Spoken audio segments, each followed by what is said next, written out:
Good morning, students. Welcome to online classes of BA Honours Part 2. I am Dr. Gayatri Yadav, Associate Professor in BSR Government Arts College. Students, we are doing 5th paper of BA Honours Geography, Part 2. And the topic today is extension of yesterday's topic, Politico-Territorial Phenomena of the State. And the subheading that we are taking today is Concept of State and the Nation.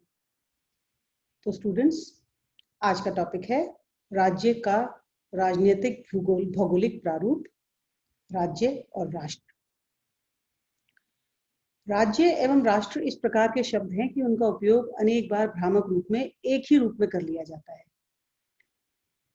Layman जो है, जो आम आदमी, वो ये समझता है कि राज्य और राष्ट्र एक ही चीज है, जबकि इन दोनों में काफी भिन्नताएं हैं और उसी को आज हम डिटेल में डिस्कस करेंगे। वास्तव में ये दोनों शब्द नितांत भिन्न हैं। राज्य शब्द की विस्तृत व्याख्या की जा चुकी है। ये हमने पिछले टॉपिक में डिस्कस कर लिया था कि राज्य शब्द क्या है और उसकी व्याख्या हमने कर ली थी, जिससे स्पष्ट होता है कि राज्य क्षेत्र एवं निवासियों से युक्त होता है, जिसको राजनीतिक संगठन आबद्ध करता है। राष्ट्र अंग्रेजी के शब्द राष्ट्र अथवा नेशन, अंग्रेजी के शब्द नेशन की उत्पत्ति लैटिन भाषा के नेशियो से शब्द से हुई है, जिसका अर्थ है जन्म या जाति। राष्ट्र के लिए यह आवश्यक नहीं है कि वह एक राज्य की राजनीतिक सीमाओं तक ही सीमित हो, अपितु उसका विस्तार राजनीतिक सीमाओं से परे अन्य क्षेत्रों में भी हो सकता है। इसलिए यह स्पष्ट है कि राज्य एक राजनीतिक इकाई है, यानी एक बाउंड्री से लिमिटेड एक राजनीतिक इकाई, जिसमें कि चारों तरफ कोई ना कोई बाउंड्री है और उसके पैरामीटर्स हैं, जबकि राष्ट्र सामान्य रूप से सांस्कृतिक विशेषताएं हैं। राष्ट्र के निर्धारक तत्व के रूप में विद्वानों में मतभेद है। कुछ विद्वान भाषा को अधिक महत्व देते हैं कि भाषा से ही राष्ट्रीयता जागृत होती है और भाषा से एक दूसरे को हम समझ सकते हैं, तो उससे एक यूनिटी की फीलिंग आती है और राष्ट्रीयता की फीलिंग आती है। तो कुछ विद्वान भाषा को अधिक महत्व देते हैं तो दूसरे प्रजाति को। मैकविलियम्स ने इस प्रकार के राष्ट्र के भौगोलिक स्वरूप को स्पष्ट किया है। उन्होंने कहा है कि एक राष्ट्र एक समान संस्कृति, समान चिन्ह, विश्व के संबंध में एक विशिष्ट दृष्टिकोणों से भिन्नता रखता है। एक राष्ट्र को दूसरे सांस्कृतिक समूह से पृथक करने वाला तत्व एक क्षेत्र के प्रति लगाव या भावना होती है। दूसरी ओर राज्य मनुष्य एवं क्षेत्र का संगठनात्मक स्वरूप है।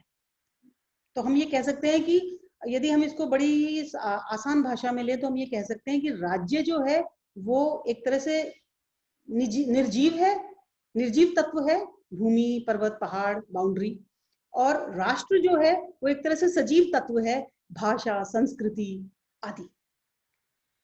राष्ट्र में सांस्कृतिक एकत्व एवं भावना की प्रधानता होती है। राष्ट्र का उद्भव ऐतिहासिक घटनाक्रम एवं समान भावना का प्रतिफल है। एक राष्ट्रीयता के पोषक इसके विकास को सदैव ध्यान में रखते हैं तथा संकट के समय उनमें एकत्व की भावना होती है। समय के साथ जो राष्ट्रीयता एवं राष्ट्र का विकास होता है उसे रेखात्मक रूप से इस प्रकार अंकित किया जा सकता है। सबसे पहले समाज होता है, समाज से समुदाय बनता है, समुदाय से जन समुदाय बनता है, जन समुदाय से राष्ट्रीयता बनती है, यानी उन सब में संस्कृति, भाषा आदि को लेकर एक एकत्व आता है, और राष्ट्रीयता से फिर किसी राष्ट्र का निर्माण होता है। तो रैखिक रूप से हमने इसको रेखात्मक रूप से दिखा दिया है कि समाज से समुदाय, समुदाय से जन समुदाय और जन समुदाय से राष्ट्रीयता, अंतिम जो पड़ाव है वो राष्ट्र का है। राष्ट्रीय विकास क्रमिक रूप से राजनीतिक एवं सामाजिक एकीकरण से ही संभव होता है। सामान्यतः राष्ट्र विकास की प्रक्रिया निम्नलिखित चरणों में होती है। सबसे पहला चरण है समाज, सोसाइटी। सर्वप्रथम मानव एक सामाजिक प्राणी होने के कारण एक ऐसा समूह निर्मित करता है जो मिलजुल कर कार्य करता है। जैसे कि एक फैमिली है, फैमिली से फिर बड़ा कुनबा हो जाता है, रिश्तेदारी हो जाती है, फिर वो फैल जाते हैं तो एक समाज बन जाता है, और फिर वो और भी फैलाव उनमें होता है तो वो एक सोसाइटी का रूप ले लेता है। उसके सोचने, रहने तथा कार्य करने का ढंग समान होता है, यानी उनमें सारी सांस्कृतिक विशेषताएं एक सी होंगी, अर्थात वह एक समाज का निर्माण करता है। सेकंड पड़ाव है, वो हमने देखा था उसमें रेखात्मक रूप से जब हमने दिखाया था कि सेकंड पड़ाव जो है वो है समुदाय या कम्युनिटी। ऐसा मानव समुदाय जो विभिन्न प्रकार की सूचनाएं प्रभावी रूप से एक दूसरे के पास पहुंचाता है।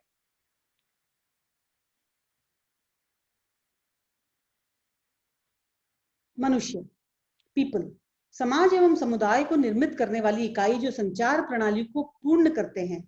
मानव समाज एवं समुदाय कभी एकाकी नहीं, अपितु यह क्रियाशील होते हैं। अंतर क्रियाओं के अतिरिक्त अनेक सामाजिक कृत्य जैसे पारिवारिक संबंध, भाषा, धर्म, प्रजाति, राजनीतिक एवं सांस्कृतिक भावना, सामाजिक निष्ठा आदि द्वारा अनेक समुदाय एकीकृत होकर राष्ट्रीयता को विकसित कर अंततः एक राष्ट्र का निर्माण करते हैं।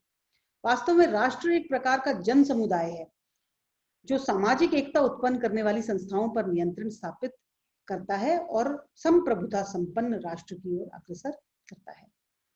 राष्ट्र की अवधारणा के विकास के प्रमुख चरण हैं। कैसे वो राष्ट्र आगे बढ़ा? अभी मैंने आपको समझाया था कि सबसे पहले रक्त संबंध यानी फैमिली, सबसे पहले रक्त संबंध होते हैं, वो एक छोटा सा ग्रुप होता है, वो थोड़ा ग्रुप बड़ा होता है, परिवार बनता है, परिवार का विकास होता है, वो ग्रुप थोड़ा और बड़ा बनता है तो समाज बनता है, समाज का विकास होता है, और फिर वो अपना क्षेत्रीय अस्तित्व जमा लेते हैं, यानी कुछ दूरी में वो फैल जाते हैं। फिर प्रादेशिक राजनीतिक विचारों का विकास होता है, यानी वो और लोगों से इंटरैक्ट करते हैं और समान विचारधारा उनकी बनती है। इससे अंत में राष्ट्रीयता का विकास होता है और हम फिर राष्ट्र को विकसित हुआ मान सकते हैं, यानी फाइनली राष्ट्र बनता है। राष्ट्र का वास्तविक अर्थ कुछ उदाहरणों से स्पष्ट हो जाता है। जैसे हम कहते हैं कि फ्रांस के निवासी फ्रेंच हैं, उनकी यह विशेषता सामान्य भाषा बोलने की है, किंतु फ्रेंच भाषा बोलने वाले केवल फ्रांस तक ही सीमित नहीं है, अपितु दूसरे देशों में भी हैं, जैसे बेल्जियम, नीदरलैंड आदि। ये सभी लोग फ्रेंच संस्कृति से संबंधित हैं, अतः यह सभी एक राष्ट्रीय हैं।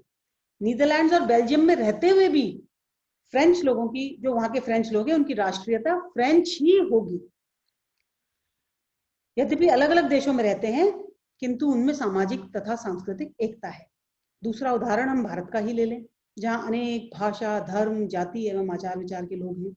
राजनीतिक भौगोलिक दृष्टि से धर्म एवं भाषा की विविधता राष्ट्रीय एकता में बाधक है, किंतु इस विविधता के मध्य भारतीय संस्कृति में एक एकता है जो सदियों से यहाँ के धर्मावलंबी एवं विविध भाषाई लोगों को एकता के सूत्र में संगठित किए हुए है।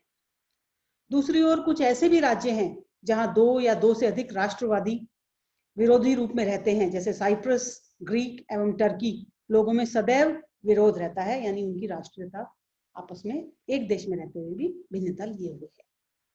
राष्ट्रवाद का उद्भव अनेक बार विदेशी सत्ता से संघर्ष हेतु भी होता है, और जब राष्ट्रीयता गहन हो जाती है, राष्ट्र का विकास हो जाता है। मिग्न्यू ने 6 प्रकार की राष्ट्रीयता वर्णित की है। सबसे पहली राज्य उद्भव से पूर्व की राष्ट्रीयता, दूसरी राज्य उद्भव के पश्चात की राष्ट्रीयता, तृतीय विश्व की राष्ट्रीयता, चतुर्थ उद्देश्यात्मक राष्ट्रीयता, पांचवी सामुदायिक संघर्ष की राष्ट्रीयता, और छठी संपूर्ण राष्ट्रीयता। राष्ट्रीयता का जन्म उसी समय होता है जबकि कुछ सामान्य तथ्य एक सामाजिक समुदाय को संयुक्त करते हैं। राष्ट्रीयता के संयुक्तक के रूप में भाषा, धर्म, राजनीतिक विचारधारा, आचार विचार, सामान्य ऐतिहासिक आधार, समान जाति से उत्पत्ति की भावना तथा कभी कभी समान शत्रु का भय आदि प्रधान तत्व है। यह सभी तथ्य एक ही स्थान पर कार्यरत नहीं रहते, अपितु प्रत्येक क्षेत्र में कुछ तत्व अधिक प्रभावशाली होते हैं।